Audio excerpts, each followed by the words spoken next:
श्री सीता रामचंद्र भगवान की जय। अयोध्या नाथ भगवान की जय।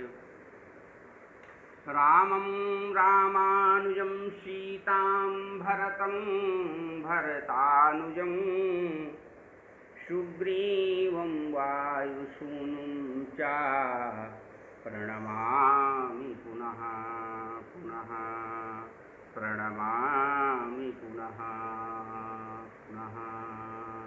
श्री सीता रामचंद्र भगवान की जय। श्री अयोध्यानाथ भगवान की जय। श्री रामचरितमानस भगवान की जय। श्री आचार्य चरण की जय। श्री गोस्वामी तुलसीदास जी महाराज की जय। प्रिय मित्रों, आज 17 जून 2020 को ये अपनी मानस व्याख्यान माला, इसमें हमने अब तक श्री रामचरितमानस का जो बालकांड है और बालकांड में जो गुरु वंदना गोस्वामी तुलसीदास जी ने की, उसकी चर्चा को श्रवण कर रहे हैं। और आज जो शेष 2 चौपाई हैं, उनकी चर्चा यहाँ पर हम करते हैं।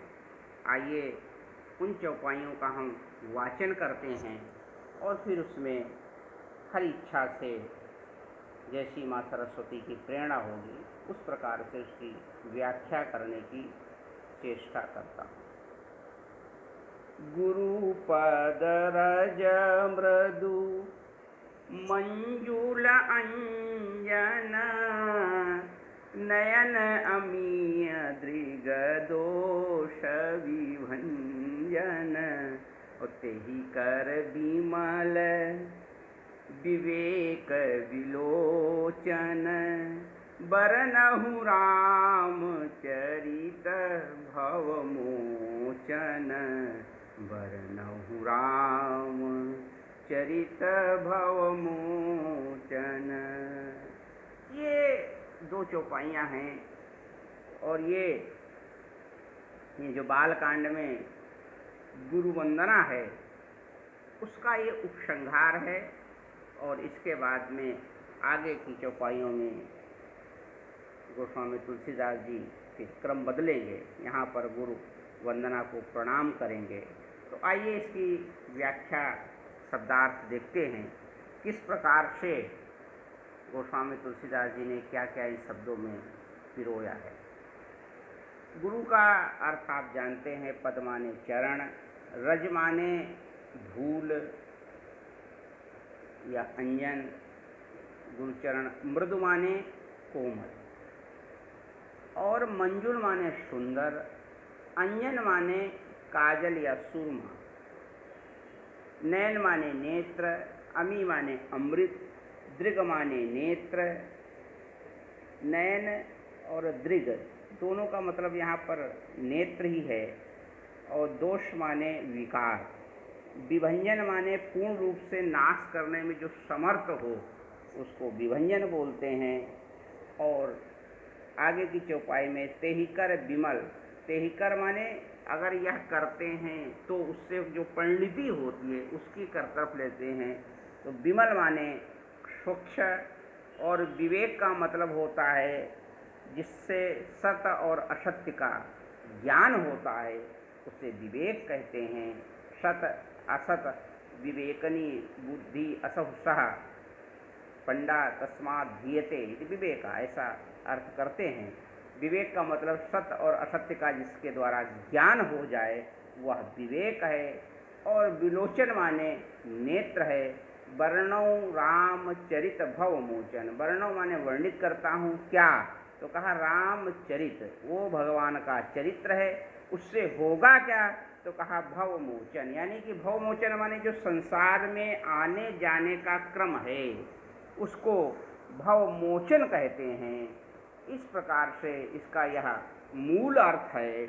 और अगर हम अर्थ की बात करते हैं तो आप इसका स्पष्ट अर्थ देख सकते हैं कि क्या होगा जाकर के। तो कहा श्री गुरु चरणों की रज की कोमलता से,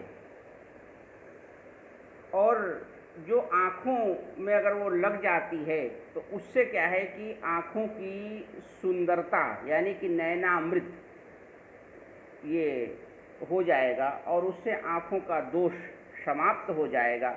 फिर उससे हमारे नेत्र जब स्वच्छ हो जाएंगे तो उससे हमारा जो नेत्र जब स्वच्छ हो जाएंगे तो हमको विवेक, नेत्रों में विवेक का उदय हो जाएगा, और उस उदय से हमको सब कुछ दिखाई पड़ने लगेगा।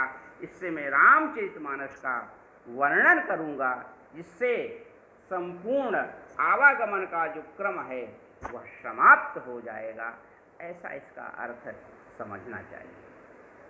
आइए इसकी थोड़ी सी गहराई में अगर जाने की चेष्टा करते हैं तो ये श्री गोस्वामी तुलसीदास जी ने अपने श्री गुरुदेव महाराज यानी स्वामी नरहरयानंद जी का जो चरण रज है या नख रज है, उसकी इतनी विशेषताओं के साथ में वर्णन करने का अभिप्राय क्या है। इस सारे संपूर्ण जो यह दोहा चौपाई में जो गुरु वंदना है, उसका जो मूल हेतु है वह केवल इतना है, यहाँ पर दृग दोष का मतलब क्या है कि जो संसार हमको दिखाई पड़ रहा है, जो संसार दोष युक्त है, वह दोष युक्त संसार में दोष देखना भी अज्ञानता है। संसार में दोष देखना भी अज्ञानता है। वह अज्ञानता दूर कैसे होगी? तो कहा वह श्री गुरु कृपा से ही, गुरु चरण रज से ही समाप्त होने वाली है। ऐसा इस प्रसंग का अभिप्राय है। और गोस्वामी तुलसीदास जी यहाँ पर विवेक का उदय हो रहा है, और उससे क्या है कि संपूर्ण सृष्टि में भी राम दिखाई पड़ने लगे, और उस चरित्र का वर्णन करने की सामर्थ्य श्री गोस्वामी तुलसीदास जी को प्राप्त हुई है। इस प्रकार से यहाँ पर सोचना चाहिए। और यहाँ पर कहते हैं कि इसे हम कोई प्राकृतिक सुरमा बनाते हैं। गुरुपद रज मृदु, अगर प्राकृतिक सुरमा होता है, कोई प्राकृतिक सुरमा होता है, तो प्राकृतिक सुरमा में अनेक प्रकार के दोष होते हैं। दोष क्या होते हैं कि प्राकृतिक सुरमा लगाने के बाद में आँखों में थोड़ी देर जलन होती है, पीड़ा होती है। कई बार तो ये देखने में आता है कि प्राकृतिक सुरमा लगाने के बाद में आँखों से अश्रुपात भी होता है। ये प्राकृतिक सुरमा का दोष मानिए आप। प्राकृतिक सुरमा अगर आपके नेत्र में विकार है तो कई बार बहुत ज़्यादा लगता है, क्योंकि प्राकृतिक सुरमा जो है वो भीमसेनी कपूर अनेक प्रकार की औषधियों से निर्मित किया जाता है। इसलिए वो स्वाभाविक रूप से हमारे नेत्रों को पहले पीड़ित करता है, परेशानी में डालता है, और परेशानी में डालने के बाद में उनके विकारों को दूर करता है। लेकिन जो ये गुरुपद रज है, यह कभी भी किसी प्रकार को पीड़ित नहीं करता है, परेशानी नहीं प्रदान करता है। क्यों? कहा कि ये मृदु मंजुल अंजन, ये तो सुकोमल है, मृदु है, मंजुल है, और फिर अंजन है। यह यदि आपके नेत्रों में लग जाएगा तो यह तो अमृत का काम करता है। अमृत की विशेषता क्या होती है कि मरे हुए को भी जीवित कर देता है।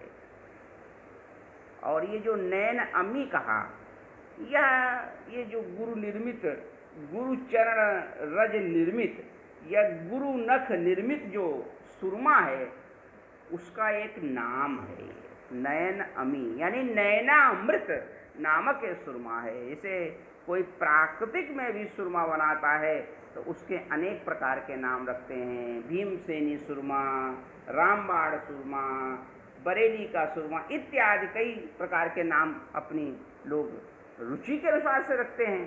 तो गोस्वामी तुलसीदास जी का जो गुरु चरण रज से निर्मित अंजन है, सुरमा है, उसका इन्होंने यहाँ पर नाम का उल्लेख किया है। का इसका नाम क्या होगा? तो कहा कि नयन अमी, इसका नाम है नयनामृत सुरमा।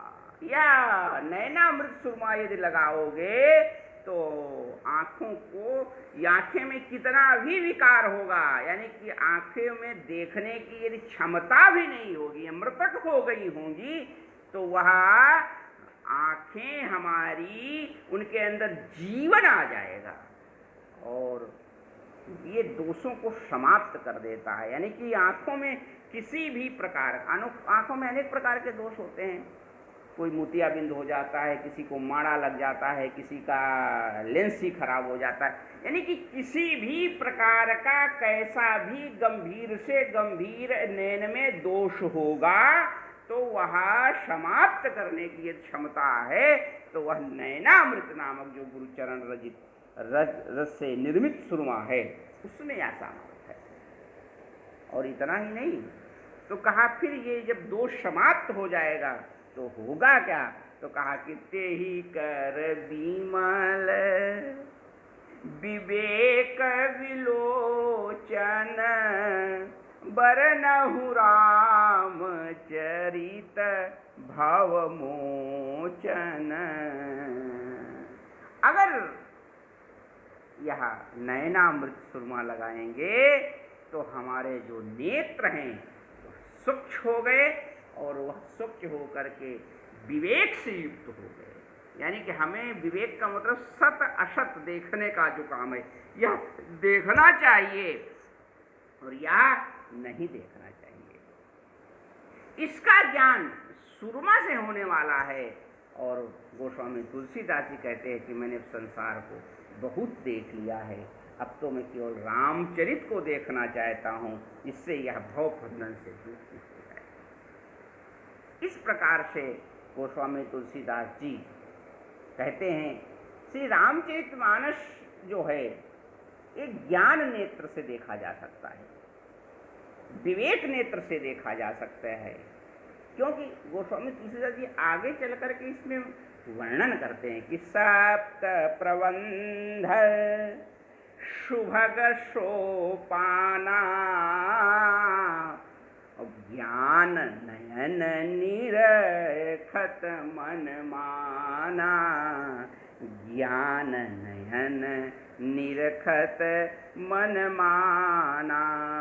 अर्थात यह ज्ञान नयन से ही देखा जा सकता है और वह श्री गुरु कृपा से गोस्वामी तुलसीदास जी कहते हैं कि वही संभव हुआ है।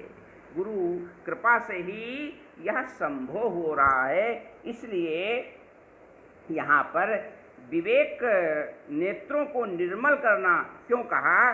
तो कहा कि श्री रामचरितमानस ज्ञान नेत्र से ही देख पड़ता है और इसलिए इसको कहते हैं कि ज्ञान नयन निरखति मन माना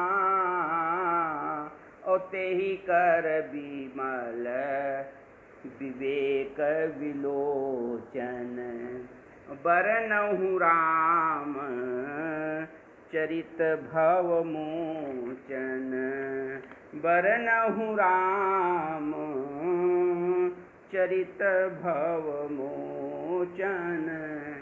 अर्थात जब दृष्टि दोष समाप्त हो गया, जब दृष्टि दोष समाप्त हो गया तो अर्थात अज्ञान का नाश हो गया और अज्ञान का जब नाश हो गया तो ज्ञान प्राप्त हो गया और उस ज्ञान को लेकर के, विवेक को लेकर के अब गोस्वामी तुलसीदास जी श्री रामचरितमानस का यहाँ पर वर्णन करना प्रारंभ करते हैं। ऐसी उनको सामर्थ्य प्राप्त हो गई है और यहाँ से यह जो गुरु वंदना प्रकरण है उसका उपसंहार होता है और आगे श्री गोस्वामी तुलसीदास जी ब्राह्मणों की वंदना करते हैं, उसकी चर्चा हम अगले सत्र में करेंगे।